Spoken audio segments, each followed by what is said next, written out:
Lachowski i Piątkowski o prawie międzynarodowym. Podcast Wydziału Prawa i Administracji Uniwersytetu Łódzkiego oraz portalu Obserwator Międzynarodowy.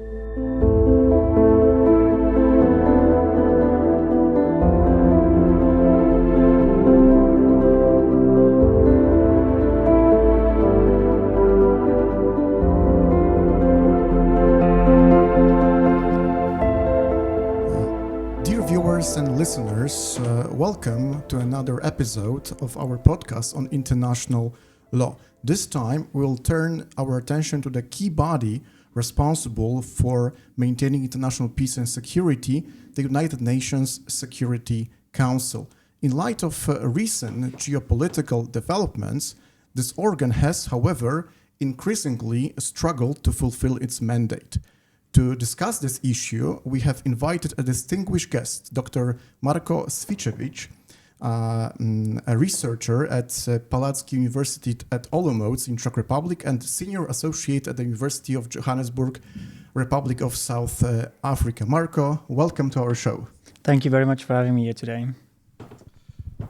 Thank you very much for accepting invitation to our podcast. We are really happy to have you here with us today. So the first question of the day, what is your honest opinion about the role of Security Council in resolving current geopolitical disputes? Obviously, there is a lot of, I would say, anger against United Nations Security Council formulated in the press, in the journalism, and also by the scholars. So does it really surprise you that Security Council is unable to act when the permanent members are just a party to a conflict? Does it surprise you, or is just by design, it was known from the beginning in 1945 that this is going to happen? It comes as absolutely no surprise. I suppose the tense situations at the moment particularly is the situation in Gaza as well as Ukraine, and the fact that the Security Council hasn't been able to take meaningful action on these two conflicts. Of course, this should come as a surprise to nobody, because the Security Council was designed to keep the interests of the P5 at stake.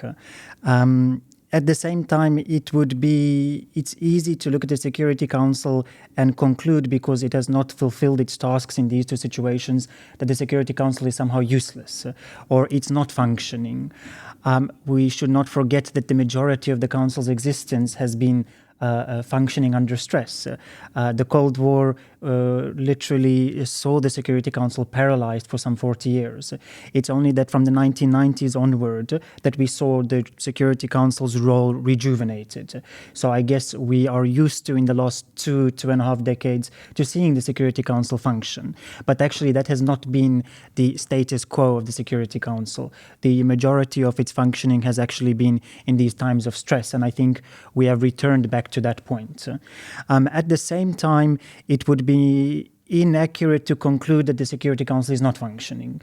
Yes, on the situation in Ukraine, where we have the interests of the Russian Federation, it will not adopt any meaningful resolutions.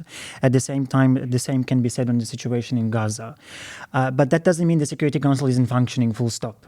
There are still a number of peacekeeping missions, and these peacekeeping missions require mandate renewal, usually on a yearly basis, if not every 6 months. At the same time, the Security Council is still taking lots of actions everywhere else. It regularly addresses thematic situations. So to conclude that the Security Council is not functioning simply because of these situations would be incorrect. So United Nations Security Council is functioning in the areas which are uncontroversial for the P5. Can you agree with this statement? I would agree. Yes, of course. But we should not forget that perhaps again, this is the hope that was ignited in the Security Council from the 1990s, that it would solve the world's problems. Of course, what the 1990s onward showed us is that when the P5 agree on something, the Security Council can solve the world's problems. But this is not usually the case. And we should not forget that the Security Council was designed first and foremost to protect the interests of the P5. We may want to say what we want about justice and human rights and the role of these concepts in the UN Charter, but the UN Charter's main goal is to maintain international peace and security. Everything else, including the concept of justice, has a secondary position in international law. So, of course, part of this is the design of the Security Council, and first and foremost to ensure that we don't have a conflict between the P5. And everything else has to take a backdoor approach. Yeah, thank you very much for this explanation, because in my opinion, it's pretty important to understand that United Nations as an organization was established as a result of the War II.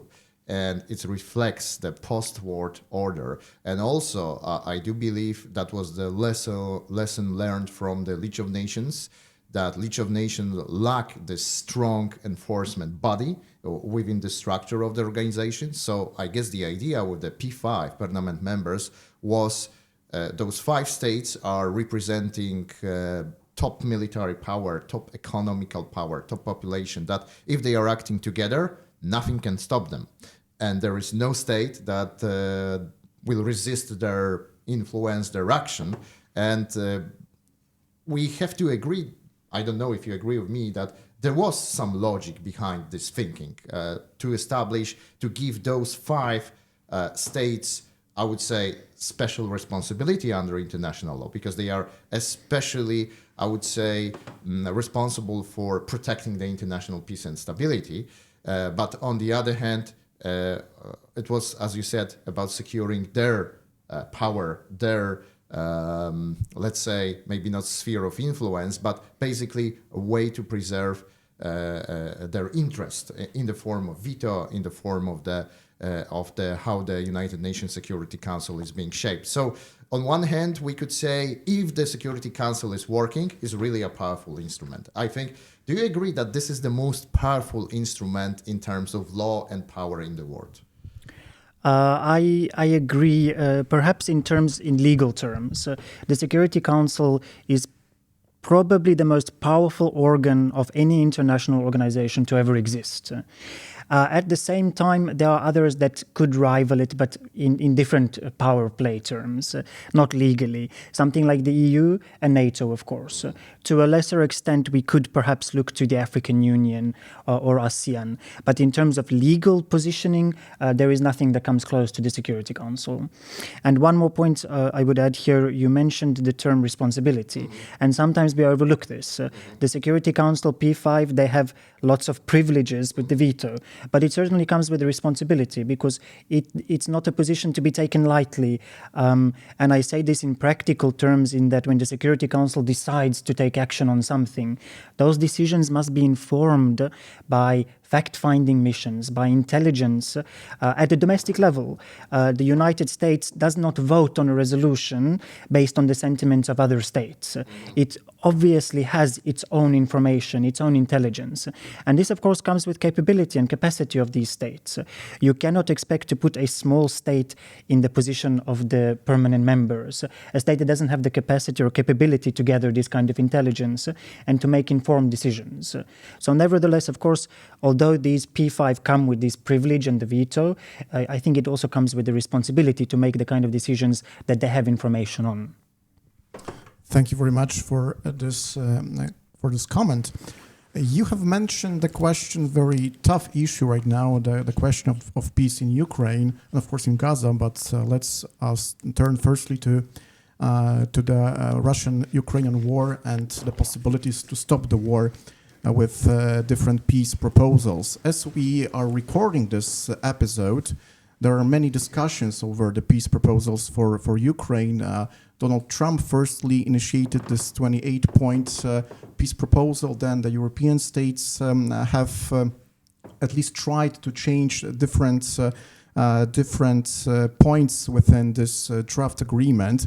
And for especially for Ukraine, also for Poland, some other countries of the region, some of those initial proposals were very controversial, at least from the from the legal point of view and also from the point of view of this lasting peace in Ukraine. And do you think that, for instance, the UN Security Council can validate those peace proposals? Because some of them can be controversial from the point of view of the Vienna Convention on the Law of Treaties, when the peace treaty or the treaty itself derives from the threat or the use of force. And in case of the aggression, still ongoing aggression of Russia against Ukraine, which actually, having in mind those proposals, will not stop in terms of the legal situation, because all of those, or most of the territories that are being occupied, will have to be de facto recognized by the community of different states as Russian. So also very, very different, very difficult term from the legal point of view. So do you think that the UN Security Council can validate the peace proposal if Russia and the United States would agree that this peace proposal is the very best solution for mainly those two countries? Well, this is probably one of the trickiest questions concerning the war, and one could probably draw parallels with the recently adopted resolution on the situation in Gaza, because I'm afraid that whatever peace deal may come through may leave the Security Council in a position simply to rubber stamp a peace deal that is effectively concluded outside of the Security Council settings. And of course, in this case, if we're looking at the peace deal that is concluded between the United States and the Russian Federation, then where does Ukraine sit in this? At the same time, I don't think that the Security Council's rubber stamp retroactively of such a peace deal can avoid, for example, Article 52 of the VCLT. It could perhaps overlook certain aspects, but we, of course, understand that the Security Council is still bound by Jus Cogens norms. It cannot act outside of international law. And I'm not sure that any peace deal that is reached with the Russian Federation could simply be rubber-stamped and ignore issues where the peace deal is produced under duress. At the same time, this kind of peace deal would probably bring the central question into play, or the central issue here. And it's not necessarily the Russian proposal or the counter-proposal or the United States proposal, but rather here the consent of the Ukrainians. The Ukrainian state will probably be key.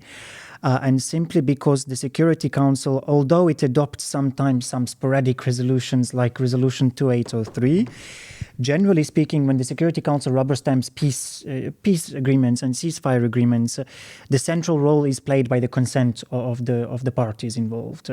So I'm not so sure that the Security Council would be able to adopt a resolution in the absence of the Ukrainian consent in one way or another. Of course, the question comes up here, what if Ukraine and the Russian Federation agree to a concession of the territory? Well, this is an open question. Again, I'm not sure that discussion can take place without Ukraine. And I'm not sure to what extent the Security Council will be quick to simply approve something like that. But if, of course, the Ukrainian state is consents to this, then I think that the Security Council may be in a better position to approve. At least perhaps a de facto state on the ground, and the Security Council has done this before. It would not be the first situation where it recognizes de facto situations. Simply, for example, when after the US intervened in Afghanistan, the resolutions mentioned US operation there. Even though they did not authorize that operation, they mention it, they recognize it as a de facto state of play. So the Security Council could similarly recognize some realities on the ground.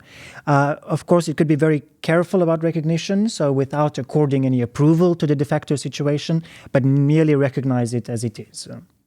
And what about the situation of the third states or the third subjects of international law? Because as you mentioned during the first comment in our episode today, to some extent you juxtaposed peace and stability with justice within the UN Charter system and the role of United Nations Security Council. And here, for instance, in this first proposal of Donald Trump administration, let's say the blanket amnesty shall cover all of those war criminals or the perpetrators of international war crimes that are under warrants of arrest of the International Criminal Court. Or the second point, for instance, according to this initial draft, only the European aircrafts, jets, shall be placed in Poland. So the Polish state, as a third state to the peace treaty, is somehow also omitted in this process of negotiation. So what is the role of the United Nations Security Council in this situation of the third subjects of international law to this very peace proposal? If I start off with the situation of amnesty, I guess here the question is about the ICC. So this is, I'm not sure if you wanted to return to this question. Shall I just jump onto the Polish one? So here, this will probably be the central role of the Security Council because, of course, any peace treaty concluded between Ukraine and the Russian Federation cannot give rights and obligations to third states. Poland, for example, or any of the EU states for that matter. But where that peace deal or ceasefire agreement is approved by a Security Council resolution, and especially one under Chapter 7, and of course together with Article 25, can give rights and obligations to third states. So the Security Council may take any ceasefire or peace agreement and not only rubber stamp it, but add additional obligations to all states, for example. Of course, in such a arrangement, first and foremost, it would oblige the parties to the agreement to uphold the agreement. But of course, to the third states, it could also accord certain obligations. So here, we could very well have European states be accorded some obligations. And this may be positive obligations on their part, or it may be obligations to refrain from doing something. But of course, in this hypothetical resolution, the question will be, is this going to be a resolution under Chapter 7? And this raises the question, what do we consider as binding resolutions of the Security Council? Yeah, I have one follow-up because this is a question that is intriguing me when we are talking about the ICC and the United Nations Security Council. I believe what we are now discussing in terms of Russia and Ukraine, there is a question of amnesty.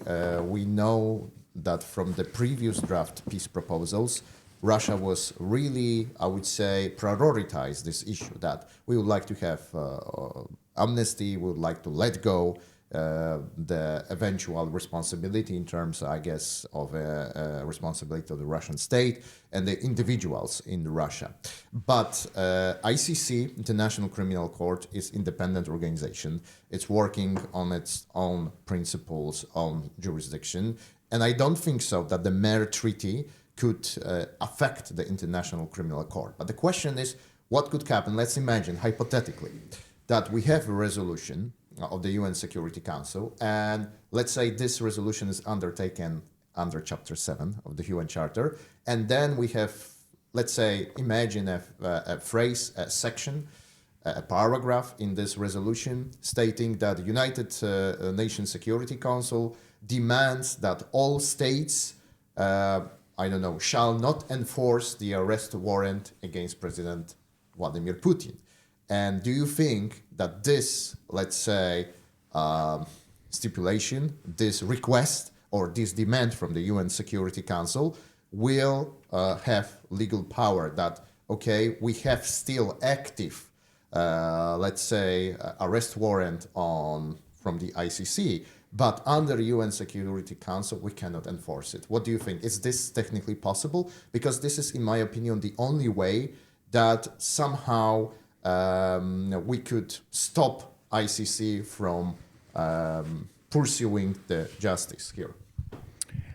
So on the one hand, one would probably draw attention to, first of all, Article 25 of the Charter, that the obligations of the member states they undertake are binding, but also Article 103 of the UN Charter, that their obligations under the UN Charter supersede other obligations, including, for example, ones that come from the ICC statute. Technically it's possible? I wouldn't go that far. Okay. The question is, does the Security Council have at all the power to completely extinguish obligations coming from the ICC statute? I don't think so. the ICC statute doesn't provide for this. Interestingly, Article 16 of the ICC statute allows for what is, in essence, deferrals. So the Security Council can request that any prosecution or ongoing investigation can be deferred for a period of 12 months. But this is not the same thing as extinguishing. So here I don't think the Security Council, maybe in the short to medium term, can request that these investigations in Ukraine and the prosecutions are suspended just for 12 months, and it can renew this, of course. But it cannot do away with the fact that that there may have been a commission of war crimes, for example. So I'm not convinced, of course, from the Russian perspective, this would be a key part of the resolution, but I'm not sure that the Security Council, even in the interest of peace and security, could demand member states to simply pretend as if the ICC was not investigating this. Of course, some may see the situation differently, and if you consider the broad powers under Chapter 7, that pretty much everything else takes a back seat when the Security Council has to restore and maintain international peace and security, then I guess this would be an absolutist interpretation of the terms.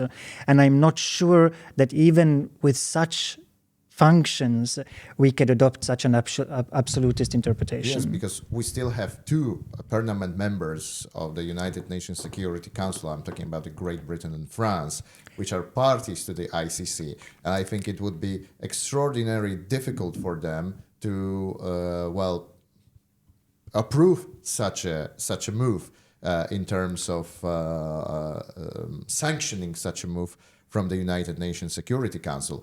But nevertheless, it's an intriguing question that whether the Security Council may say, okay, we are not affecting the ICC itself, but we are just saying states, please do not cooperate on that matter with the International Criminal Court. Can it be done, in more, I would say, delicate way? Perhaps maybe we're not answering the question quite directly, but if we consider the recent resolution adopted by the Security Council on the situation in Gaza, of course, there is barely any mention of the Palestinian Authority there. And of course, scholars and the media have picked up on the fact that this resolution almost completely neglects the right to self-determination. Of course, what are we going to do about this resolution? Well, the resolutions of the Security Council are not subject to judicial review. So even if then the Security Council, let's say hypothetically, was to adopt such a resolution as to demand a suspension of the investigations of the ICC, where are we going to challenge this resolution? Especially if the resolution is adopted, considering that someone like France or the United Kingdom does not veto the resolution. So, of course, if you have the consensus of the P5, there is very little that we can do in this situation. So I would not completely write out such a possibility, especially with this recent resolution, because it was difficult to imagine just a few weeks before that such a resolution would ever see the light of day. So I would say it's not impossible, although highly improbable. Of course, if the Security Council were to take such a decision and adopt a resolution with such terms, this would even further deteriorate the legitimacy of the organ. And I think that we see in Resolution 2803 now, really the Security Council's legitimacy is impacted by this resolution. Because it's very interesting thing that the United Kingdom and France actually, so the P5 members, they rarely used their veto power after the Cold War. Please correct me if I'm mistaken, but I think that it was a very rare situation that they used the veto power. That if anyone from the Western world vetoed, it was the United States of America, not Great Britain or France. So the question still here is very valid, yes, whether they will go through this path. Absolutely. And one of the things we see clearly today is the pressure of the Trump administration on the allies. It's true, during the Cold War period, the vetoes were used a lot. And to date, there have been nearly 300 vetoes cast at the Security Council. First and foremost, the highest amount comes from the former Soviet Union, then the United States, and then, of course, today we also see a lot of vetoes by the Russian Federation.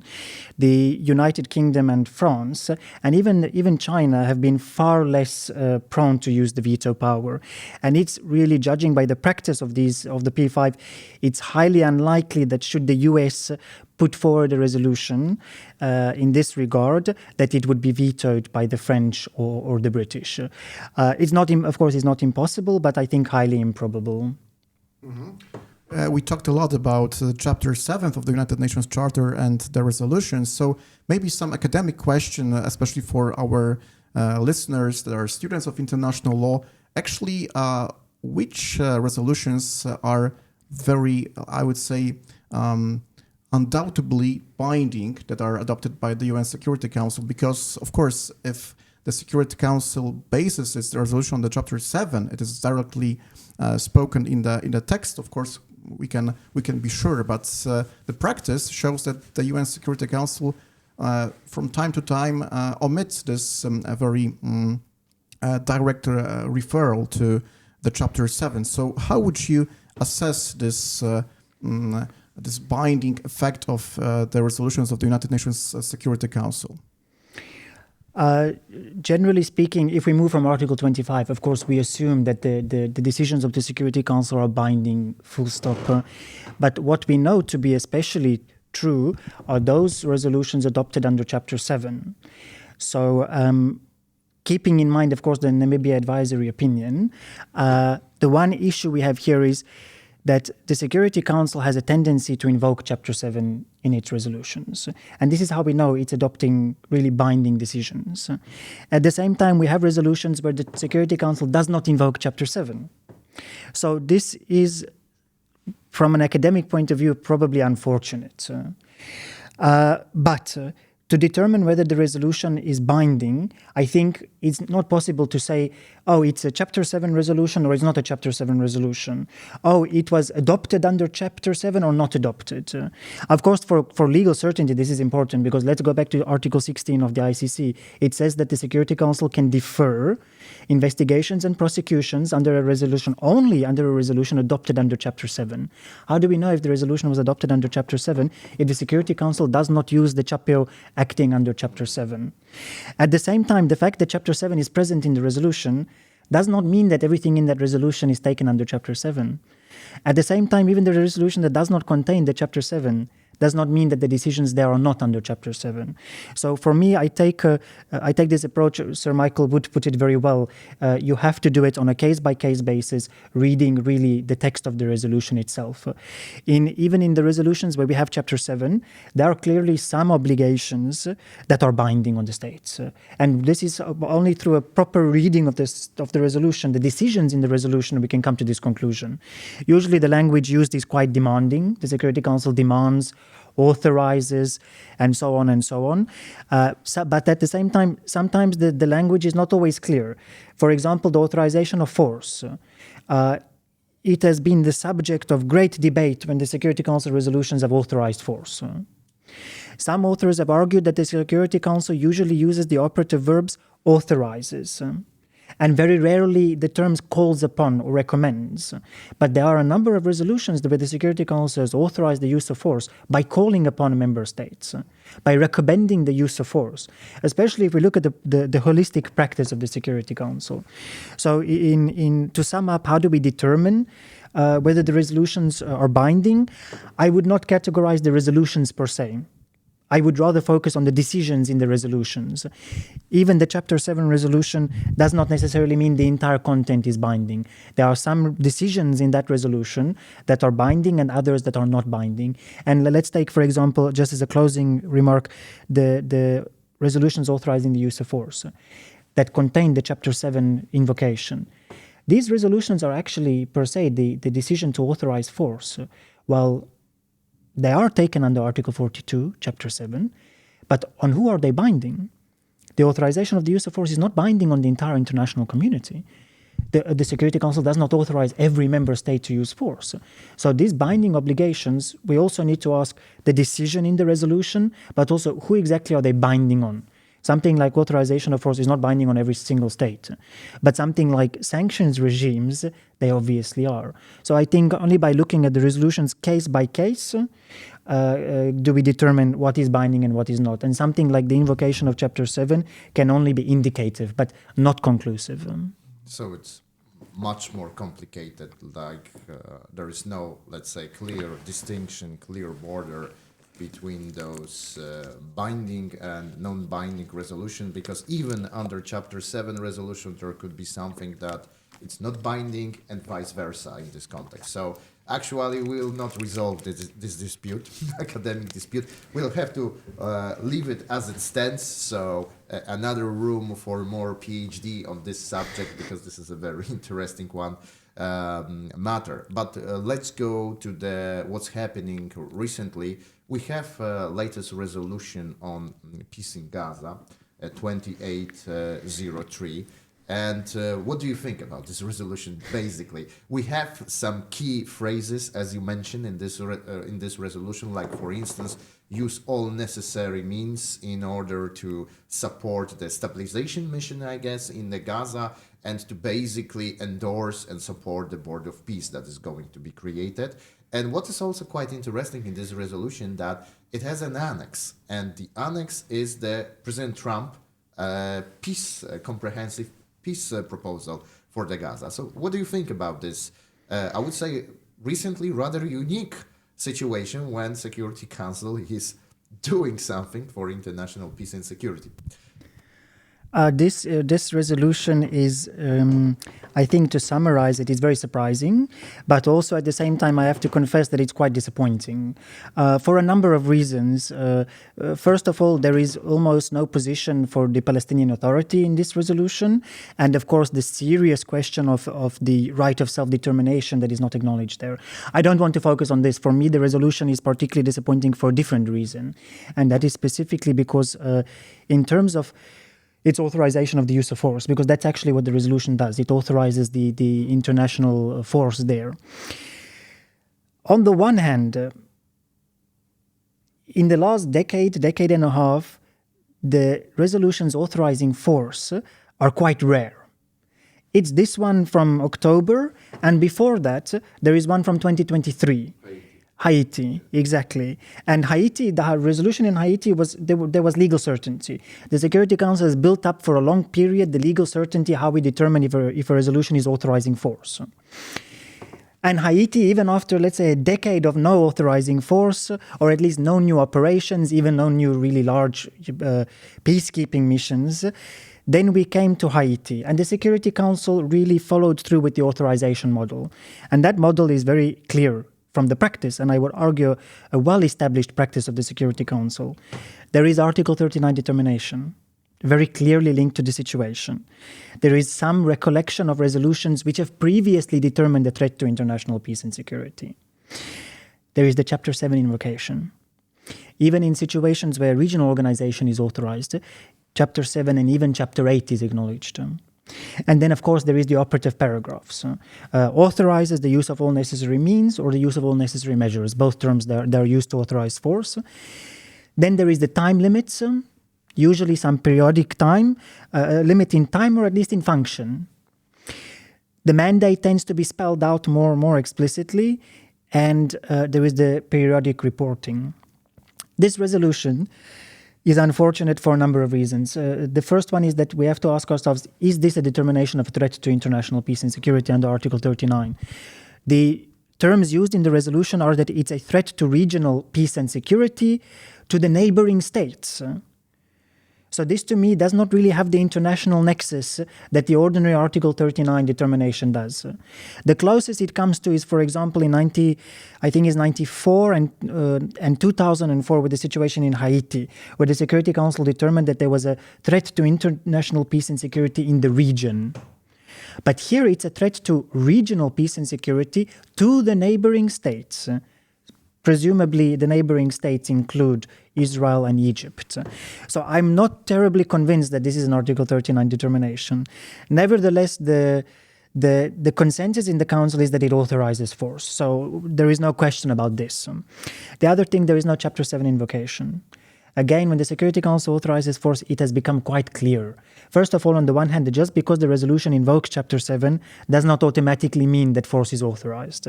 But at the same time, this is problematic for legal certainty, because here the question really is, why not invoke Chapter 7?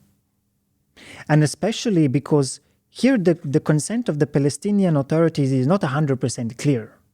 Yeah, the idea is that, of course, the peace deal, the Trump peace plan submitted, is approved by the Palestinian Authority. Sure, so technically speaking, in a situation where there is a peace deal, where there is consent, then you do not need Chapter 7. But then does it follow that if that consent to the peace deal is removed, then, because it's not a Chapter 7 resolution, then the operation must cease? So it raises these kinds of technicalities.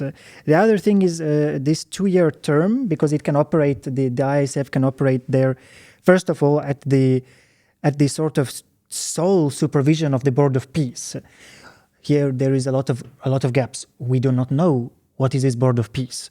Only what we know is that President Trump is heading the Board of Peace and that former Prime Minister Tony Blair will be on the board. Yeah, but more than this, who will decide? Because, of course, the Board of Peace is directing the ISF. There is a small mandate spelled out for the ISF in the resolution, and there is the mandate spelled out to a certain degree in the peace plan. Sure, but actually the broader mandate that will be undertaken by the ISF will presumably be left completely to the direction and discretion of the Board of Peace. So this resolution is simply a rubber stamp for the Board of Peace to decide what, when, how, and where, and at least for the next 2 years. Finally, one should make a note that the reporting requirement every 6 months, perhaps that it should have been something more periodic, like every 3 months, including something very strict to periodic reporting once every 3 months, as soon as the operation is deployed, or something like that. Something a little, in terms of just a little bit more reporting requirements or obligations on the BOP. Let us right now turn to another issue and trying to take a more comprehensive and holistic view on the United Nations Security Council. For years, much has been said about reforming the organ, and those arguments are very different from abolishing the veto power of P5 through increasing the number of permanent members, or even increasing the number of non-permanent seats in the UN Security Council. Of course, technically speaking, all of those modifications needs the novelization, the change of the UN Charter. So, of course, from the political point of view, it's quite tough to imagine that, especially today in this geopolitical situation, all P5 members would agree. But let's imagine that the situation can be changeable and adjustable. So what kind of arguments that are being raised to reform the Security Council, in your view, merit consideration, or you have some other opinions or ideas to how to make the Security Council more effective? I think the idea of Security Council reform, it's been there for a while. We may recall that particularly from the 1990s onward, there was quite a push, for example, for the potential for additional permanent members, particularly India, Brazil, and even Germany. Now, those conversations came and went, and I think it will be the same thing now. On the one hand, it's true that the period we're witnessing today is a period where we are no longer in a unipolar world. We have moved to a multipolar world, and this will probably increase the pressure to reform the Security Council. At the same time, the reform of the Security Council is not in the interest of the P5. And they will probably do as much as possible to prevent it. And I'm not convinced that expanding the P5 would help us. I mean, if 5 of them can't come to an agreement, what is going to assure us that 7 will come to an agreement, or that 10 will come to an agreement? So I don't consider the adding more veto powers to the table as a meaningful reform of the Security Council. Politically speaking, of course, if in the 1960s, the Security Council was expanded. So originally 11 members and then expanded to 15 members. And part of this expansion was the recognition, the acknowledgement that with the rise of decolonization, with the increase in independent states, the United Nations, the Security Council was no longer representative of the world that it looked like in 1960s. So of course, this acknowledgement was an important step. It started at the General Assembly, it moved to the Security Council, and of course it required formal amendment of the UN Charter. I'm not convinced that we will have this process today. We cannot forget that any reconstitution of the Security Council as one of the organs of the Council of the UN requires charter amendments. And no matter the kind of argument put forward, one has to be very, on this one level, strategic, but also feasible. Realistic about this. I would draw the analogy with 2 years ago, there was a very strong position put forward to remove the Russian Federation from the Security Council. I consider these kinds of proposals to be incredibly unrealistic, idealistic, and perhaps not even in a positive sense. And you will probably notice that this idea to remove the Russian Federation from the Security Council was not uttered by a single other permanent member. Because what you can do to one permanent member, you can do to the other. Not so. And the same goes for removing, I mean, there were no discussions about removing the United States from the Security Council in 2003. And of course, that's why today on the Security Council, at least among the P5, there is no such consideration. At the same time, it's true the P5 has mentioned reform. I'm not sure to what extent this is realistic or whether they are meaning it rather than political signaling. On the other hand, why we may wish to have some reform, notwithstanding the fact that I still don't think that adding more veto powers will help the Security Council, but nevertheless something like the African continent. The African Union is not represented on the Security Council. There is no single permanent state sitting on the Security Council. It also, of course, the Security Council has the geographical representation, but if you look at it, every decision taken in the African context for authorizing force, for threats to peace and security in Africa, have been taken by a P5 that sits outside of Africa. In practice, the UN has adopted working mechanisms of the African Union, and that's all good and well. But the fact of the matter is that Africa has no seat at the Security Council in a permanent position. The same can be said for South America. So there is that. The other point is that probably in the last decade, what we see is this shift in power. It's no longer sitting in the Western world. It's no longer sitting with the United States. One can argue that with the Trump administration coming into power, there has been a kick to bring back, to consolidate power of the United States. From a military perspective, from a political perspective, one has to ask whether this is not a symptom of a declining power. And I put this very quick analogy for you. When we discuss the greatest developments in international law, we are referring to what? The Geneva Conventions from Geneva, the Vienna Conventions from Vienna, NATO, the Washington Treaty, and so on and so on. Where do we see the dominant moves happening today? It is not sitting in the Western sphere anymore. When we're discussing a peace deal in Ukraine, it's happening in Turkey. When we're discussing a peace deal in Gaza, it's happening in the United Arab Emirates or Qatar or whatever. When we're discussing major developments, we are no longer talking about London, Washington, Vienna, Geneva, Paris. We are looking at Moscow, we are looking at Beijing, we are looking at all kinds of other places. So this shift in power, I mean, you have now the Shanghai Cooperation Organization. We should not forget that it may still be in its primacy. Yeah, but that's the same. One can draw a parallel with the EU. Today, the EU is much more competent than what it was some time ago, but all these are small steps. And one cannot talk about this shift in power without bringing to discussions BRICS. Yeah, BRICS for some time was these 5 powers, and they tended to. What's fascinating about BRICS is that they don't really care what's happening in each other's countries. They don't hold each other to a higher standard. They are purely looking at trade agreements and harmonizing trade, cooperation. When they look at each other, I don't care about human rights violations in your country. That's not my concern. I want to know how can we trade? How can we ensure free movement of persons, whatever the case is? And we should not underestimate their recent expansion and their willingness to expand further.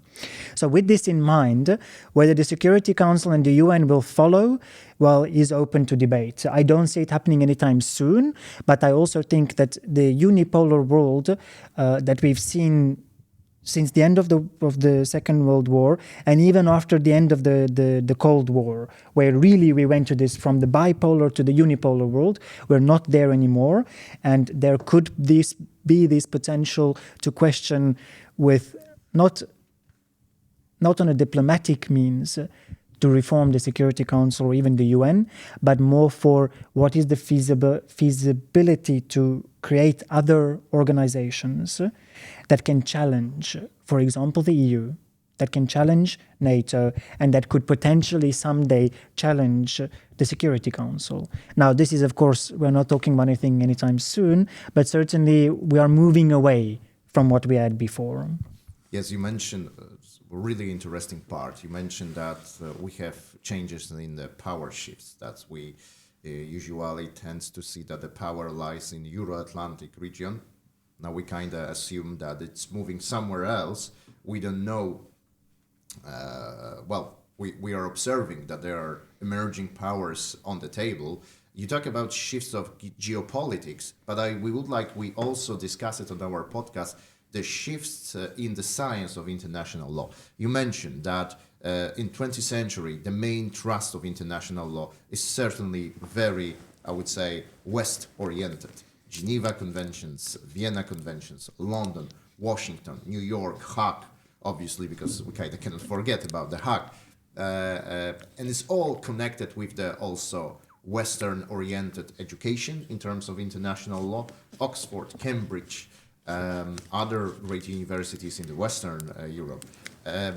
What about the rest of the world? Do you think, because you're probably very much familiar with the critical schools of international law, especially the third world approach to international law, that the Global South is basically considering also the UN Security Council as a part of neo-colonialism, that it's preserving this old colonial world, superpowers. They always have these imperialistic colonial tendencies, and the UN Security Council is just a living reflection of this era that should be gone, but it's coming back, but under the different name or in different form. We also discuss here in podcasts, what about our region, Central Eastern Europe, that we are neither the part of the Global South, we are nor the part of the Global North or the Global West. I'm not sure whether we are part of the Global East, but I guess the discussion is going on. But we are somewhere in between. And as you are a scholar from the Czech Republic, what do you think about the place of the scholar of this region of the world in the science of international law? And what do you think about this twale argument that the Security Council is a tool of neo-colonialism, and it's one of the reasons that we should either reform it or abolish it? As you said, I fully agree with you that it's not very realistic to discuss it at this time. But as you said, there may be regional organization to which Africa, for instance, could be an active partner that could challenge the UN Security Council on the power level. Not sure about the law, but at least on the power level. What do you think about this? In terms of the Eurocentric international law, it's been like that, and it's probably been like that for several hundred years. But today we have the rise, particularly of these quite more critical reflections on international law, and of course the third world approaches to international law. I have to say that some may point to the fact that there is some conflict between these. I'm not convinced that there necessarily is. I think that they are actually there are we are reaching a point where they are becoming mutually complementary. Yeah, it's perfectly fine to acknowledge that the contemporary international law is based on Eurocentric ideas and values. I don't think there is something wrong with this, because this is a fact. Should we be developing international law further to consider a sense of representing and embodying values of the international community? Yes. But when we find someone who can tell us what is the international community, then we can have this discussion, because there is no such thing as a universal international community. There is very few things that we can ascribe universal values to. Use cogents and peremptory norms are probably the closest we will come to, but not everything else. In terms of, then just maybe a note on the reception of TWAIL into the Euro-Atlantic. Well, actually, it has been quite well received. There are all over the place conferences, TWAIL perspectives, TWAIL this, TWAIL that. So I would say that in this context, it has been quite well received and even encouraged. But then we have, you raise, or maybe let me start with the Security Council and how it, does it perpetuate neocolonialism?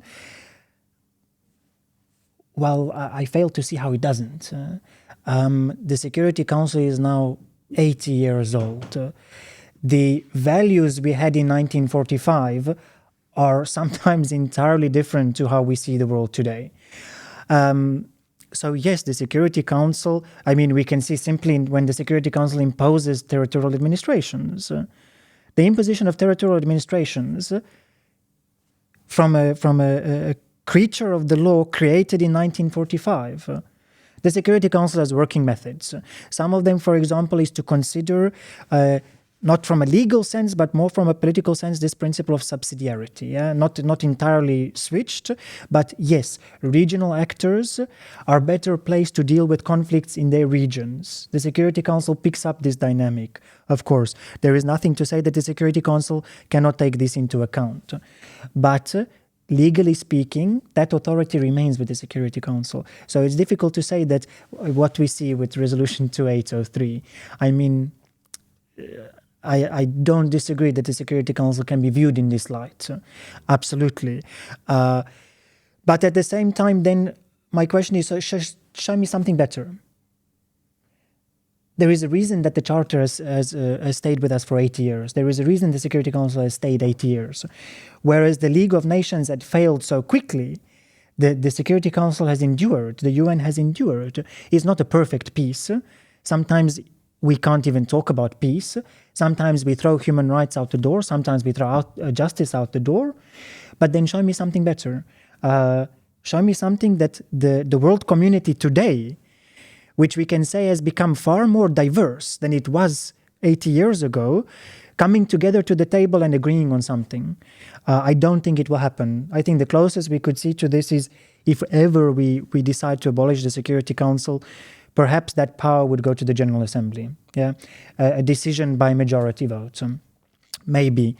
But it's all good and well to propose critical insights and so on, but we need to also be realistic.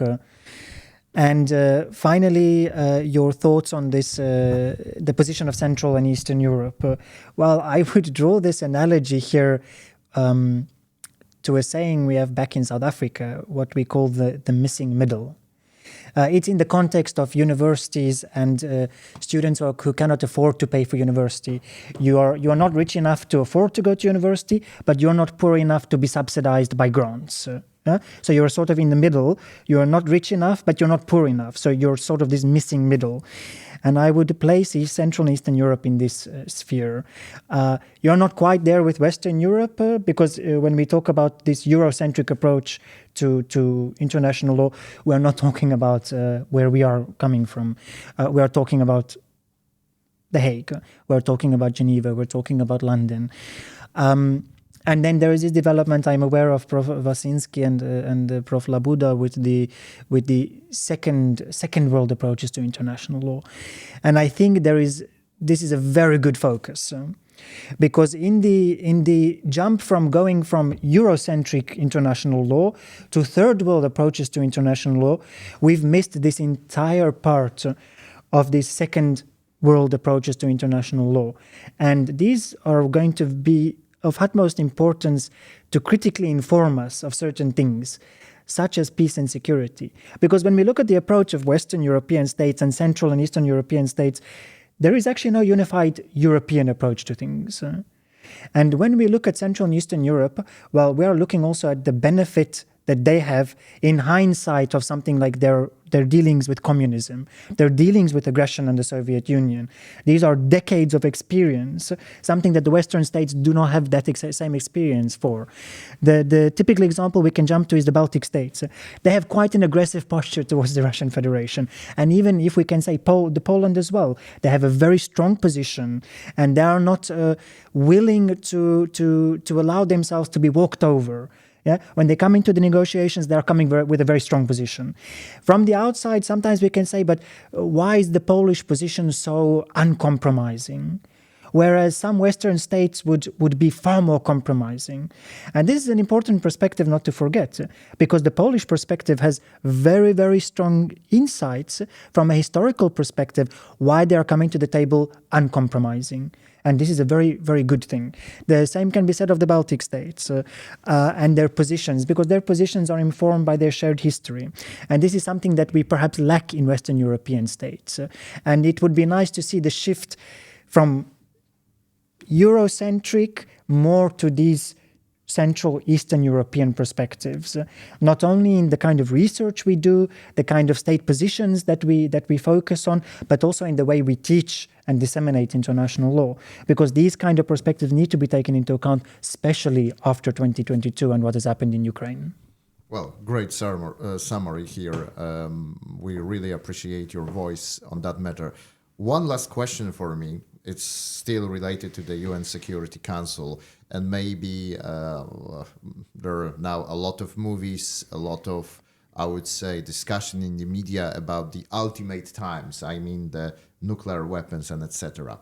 And if we discuss the UN Security Council and P5, the veto power, do you agree with this statement that the veto power is an alternative of pushing the red button sometimes? Because if you talk about the power, you talk also about the changes in the Security Council and the world around, basically the global changes that happened since the 1945. But don't you think that one thing is unchanged, that actually power remain great power, and if you push the great power to the edge, this great power may do, I would say, stupid, but nevertheless things that are, in their viewpoint, essential for their survival. Namely, for instance, they use this ultimate weapon, nuclear weapons. Don't you think that this is actually a success, or maybe some logic behind the veto? That, okay, we gave those 5 powerful states veto rights, it's not unfair, in many occasions is not effective, it's not working on. But as you said, this is it. Nothing else was yet developed. But nevertheless, it saved us from which the League of Nations failed to do it. It saved us from the world conflict between great powers directly involved, because obviously we have a lot of proxy conflicts in the meanwhile during the Cold War. But nevertheless, we still don't have this, let's say, doomsday scenario approaching. And do you think that the great power has the alternative, the veto? The veto is like ultimate alternative to the pushing the red button. So we are not sending nukes. We are raising our hands in the UN Security Council because of this, we are not being pushed to the position that we don't have the alternative. What do you think about this, let's say, very ultimate and also very serious role of the veto in UN Security Council? I think I would agree to a certain extent. We can see the veto as the alternative to the red button of nuclear conflict. Yes, but I say this only from the perspective that the Security Council was created first and foremost for international peace and security, but the P5 were created to ensure that we never have a war between the major powers again. One can talk about human rights and justice all they want in the Security Council. The primary idea of the Security Council is to ensure that these great powers never go to war. And we take into account, of course, that comes from 1945. But this idea of the veto comes already even before that, even from 1943 at the Yalta Conference. And the crucial thing here is this was before the development of nuclear weapons. At least the nuclear weapons had never been tested before. So this idea, even if we remove the existence of nuclear weapons for 1 second, the idea of no war between the great powers is one of the main drivers of the Security Council and the P5, even without nuclear weapons. Now we add nuclear weapons to the mix, the veto power just becomes that much more important.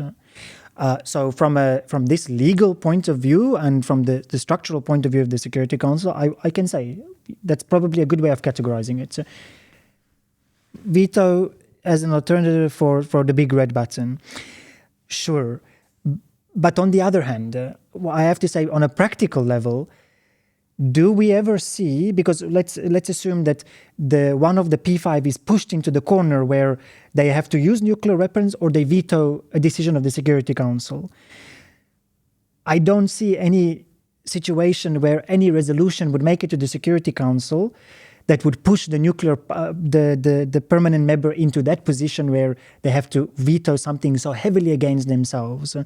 Usually they are protecting their interests in their sphere or their periphery, but not necessarily something that is a direct threat to them. On the other hand, why I don't necessarily agree 100% with this idea for it being alternative, well, look at the Cuban Missile Crisis. So I think this idea of this hot war,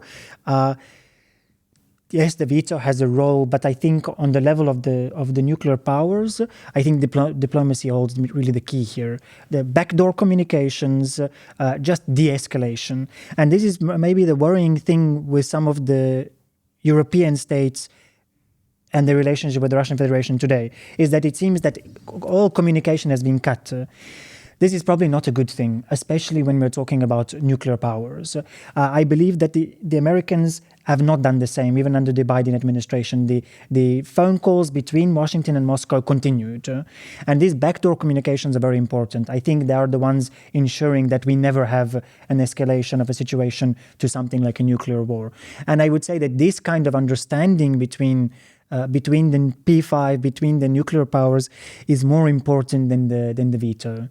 I really do think so. But yes, when their area of influence is threatened, in practical terms, they seem to comprehend this as a existential threat to their existence. Then yes, the veto can be seen as an alternative. And this is why I think they're not so willing to give away the veto. Not only to abandon the veto, but also not to give more states the veto power. But definitely an interesting way to characterize the veto power.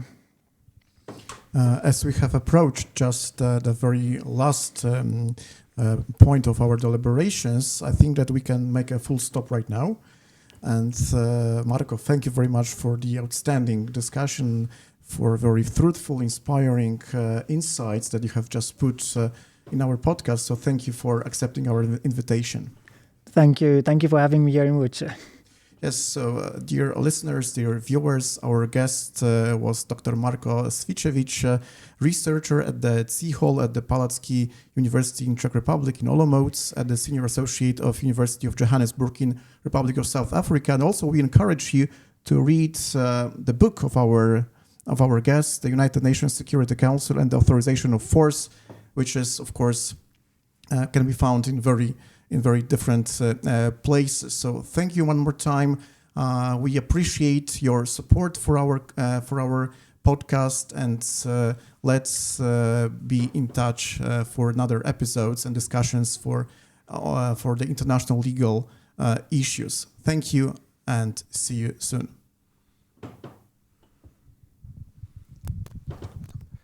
Szanowni Państwo, pozwolę sobie powiedzieć tylko parę słów po polsku. To jest nasza nowa formuła naszego nowego podcastu. Mamy nadzieję, że będzie Państwu się podobała. Przepraszamy za wszelkie problemy techniczne, bo musimy się jeszcze pewnych rzeczy nauczyć, ale obiecujemy, że tego typu spotkań będziemy mieli tutaj w otoczeniu Biblioteki Uniwersyteckiej więcej i jeszcze więcej ciekawych gości. Dziękujemy bardzo.